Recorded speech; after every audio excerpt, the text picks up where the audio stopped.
O Senhor esteja convosco. Ele está no meio de nós. Proclamação do Evangelho de Jesus Cristo, segundo Mateus. Glória a vós, Senhor.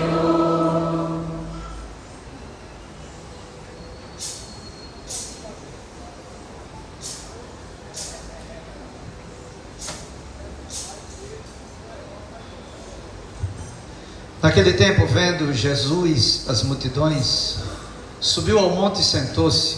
Os discípulos aproximaram-se e Jesus começou a ensiná-los. Bem-aventurados os pobres em espírito, porque deles é o reino dos céus. Bem-aventurados os aflitos, porque serão consolados. Bem-aventurados os mansos, porque possuirão a terra. Bem-aventurados os que têm fome e sede de justiça, porque serão saciados. Bem-aventurados os misericordiosos, porque alcançarão misericórdia. Bem-aventurados os puros de coração, porque verão a Deus.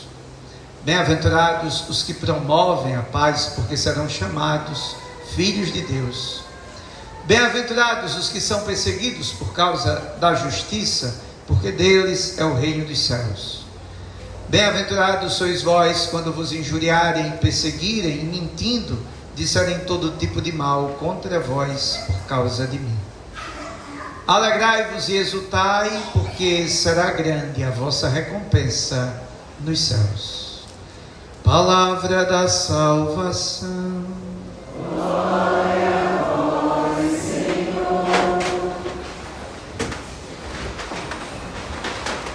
Prezados irmãos e irmãs, a liturgia celebra a solenidade de todos os santos e santas de Deus.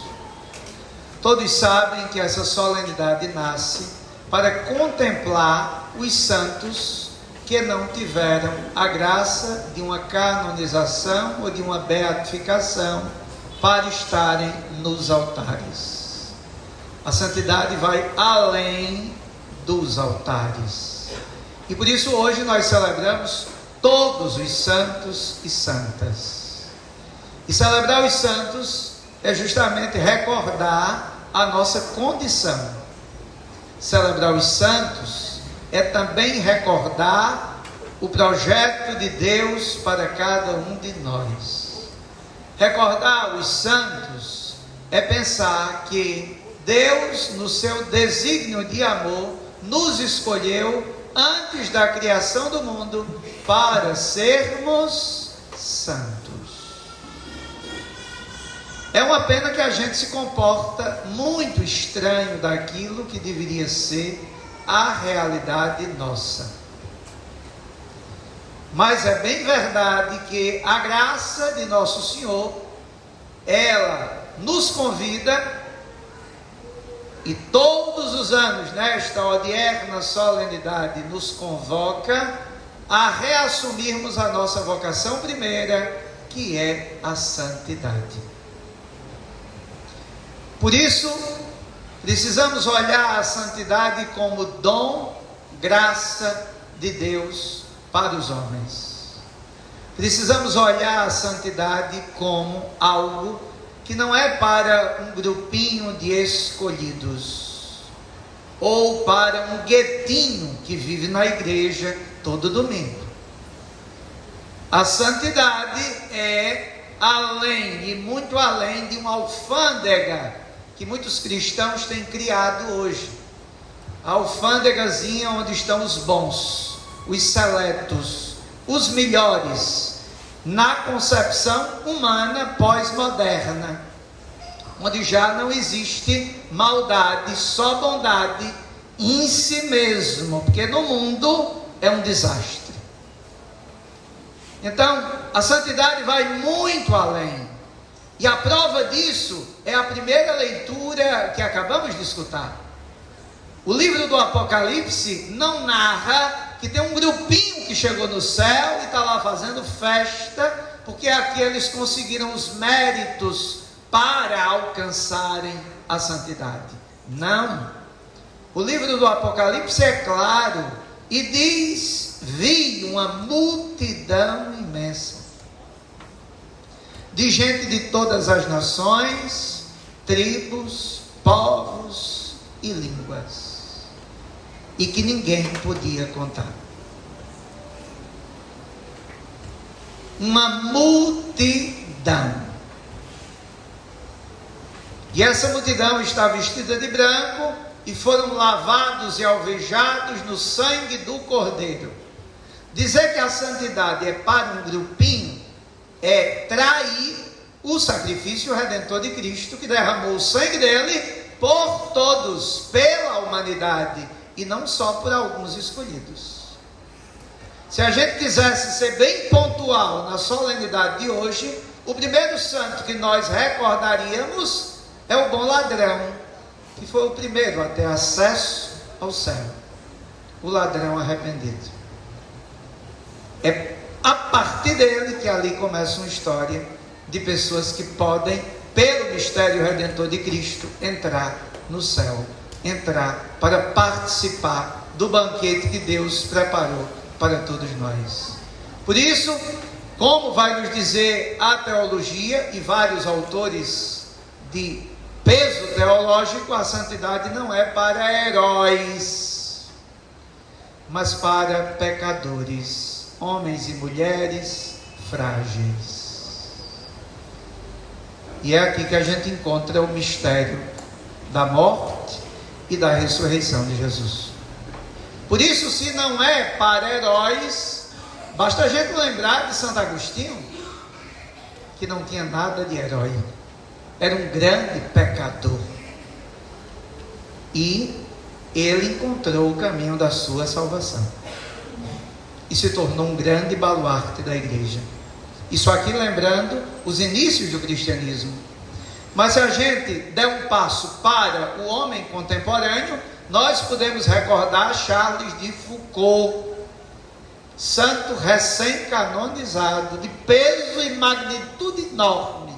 Pena que nós católicos conhecemos muito pouco os santos e nos detemos-nos de devoção para interesses e prazeres próprios, e não para uma verdadeira imitação e seguimento para a gente se aproximar mais do Evangelho de Cristo.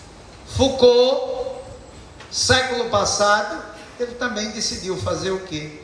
Passando por uma igreja, ele foi no confessionário colocar as revoltas com Deus. Ateu, confesso. E depois de uma confissão, foi para o deserto do Saara, e lá encontrou o Cristo que ele buscava, se converteu e criou uma multidão de congregações que estão espalhadas hoje no mundo, anunciando que é verdade, a santidade não é para heróis, é para os pecadores, é para os frágeis, é para os fracos. Olhemos, amados irmãos, a santidade e vejamos que ela ainda carrega um detalhe importante. Ela tem vários modos, formas e jeitos de se manifestar nos vários tempos da história, séculos, momentos. Os santos de ontem são diferentes dos de hoje, vice-versa, porque a santidade também acompanha os tempos. E por isso é interessante a gente hoje pensar que é possível ser santo, porque olhando a história deles, nós também somos filhos de um tempo que também pode dar muitos santos, se levarmos a sério aquilo que eles levaram, o Santo Evangelho. Por isso, olhemos para uma Teresinha de Lisieux, que estava dentro de uma clausura, ali, sob alguns metros quadrados de um convento e de uma cela. E ali ela encontrou o caminho de santificação dela, novinha, com 24 anos. Olhemos São Paulo, apóstolo, que não conseguiu ficar em poucos metros quadrados. Precisou sair e se expandir pelo mundo, anunciando a boa notícia da salvação, e se tornou o grande pregador das gentes e evangelizou vários povos. Já é outro tipo de santidade. Olhemos, amados irmãos, para Padre Pio de Peltrixina, santo contemporâneo também, que não saiu do convento de San Giovanni Rotondo, permaneceu ali, celebrando e confessando, e ali, naquela cidade, atraiu muitas pessoas ao Cristo.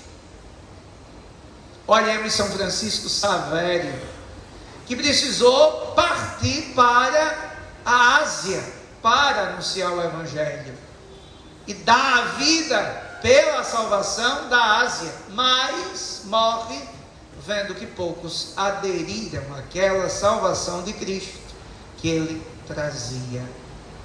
Olhemos para um Santo Tomás de Aquino, doutor da igreja, a intelectualidade em pessoa. Olhemos para São José Labré, um santo recente, que não tinha estudos e que fez do entendimento da sua fé o seu pobre catecismo. Olhemos, amados irmãos e irmãs, que existem várias formas de viver a vocação. Olhemos para uma Santa Maria Goretti, que é Marte para defender a virgindade, assassinada brutalmente, ainda na sua adolescência. Mas olhemos para a Madre Teresa de Calcutá, que com 87 anos de vida já havia espalhado as servas, as filhas da caridade, as missionárias da caridade, em mais de 130 países do mundo.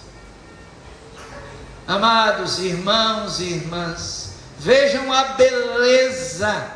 É o que São Paulo ensina na carta aos Coríntios 12, e que parece que a gente tem dificuldade de compreender e captar, ainda que vivamos na igreja constantemente, que o Espírito Santo sopra, e existem vários dons, carismas, ministérios, porque a igreja é um corpo, e se é um corpo, o dedinho da mão já não tem nada a ver com aquele do pé. São diferentes, mas formam um único corpo. Por isso, a síntese que congrega os santos é aquela que Teresa de Lisieux compreendeu, quando em crise de identidade, narra ela, finalmente ela compreendeu o que era a santidade e o que era a vocação dela. Na crise de identidade de Teresinha, ela pensou em um primeiro momento em sair da clausura e ser missionária, porque ela estava perdendo tempo ali dentro, só rezando, e quis ser missionária, quis partir em missão para se juntar aos irmãos, aos 2 irmãos padres que ela rezava no Carmelo, que eram missionários. Mas ela vê que não pode, enquanto carmelita tem que ficar no Carmelo. Depois Teresinha do Menino Jesus diz: eu quero ser padre. Mas como é que ela pode ser padre sendo uma mulher? Mas ela tinha o desejo de também oferecer-se na missa a Deus. Isso gera uma crise de identidade nela, e depois ela vê que ainda não é isso. Depois Teresinha sente um desejo de ser mártir, para morrer por Nosso Senhor. Mas ela também vê que as condições do Carmelo não são favoráveis para que ela tenha um martírio. E refletindo as cartas de Paulo, ela compreende que a igreja tem um corpo, no corpo existe um coração, e ela quer ser o coração. E o coração de tudo isso tem nome: amor, que é a virtude das virtudes para a santidade, a caridade. Pode olhar que tem santos que têm uma fé intrépida, forte, tem santos mais vulneráveis, que tiveram muitas quedas e que chegaram na meta. Há santos animados com esperança, há santos que viveram noites sombrias e escuras no caminho da esperança, angustiados, mas todos eles foram unânimes em uma coisa: caridade. todos eles nunca se afastaram e nunca entenderam santidade distante do próximo, de modo especial dos pobres. Isso é um grito para uma sociedade que se diz católica e hoje é indiferente ao grito de quem sofre e vive de reza. É muita reza e pouca ação. É uma igreja contraditória, é uma igreja que não é evangélica, é uma igreja que está negando as suas origens e as suas raízes, porque a santidade nunca foi e nem será essa acomodação e essa anestesia que impede os homens hoje de serem próximos do homem que se fez próximo, Cristo, e está nos próximos. Eis o desafio da santidade hoje.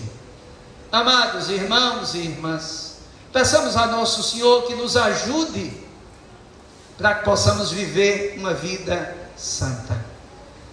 A segunda leitura deixou muito claro que Deus nos concedeu um grande presente, e o nome do presente é sermos filhos de Deus. Quem são os santos? Filhos de Deus, basta.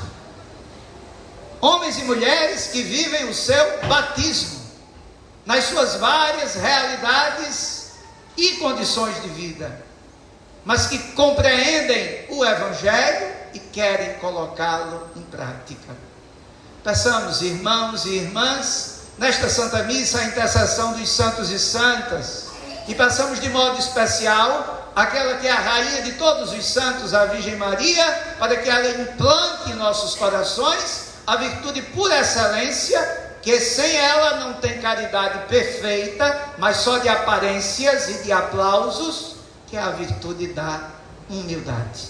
Como o Senhor fez nela maravilhas, que Ele também realize maravilhas em nossas vidas. Assim seja.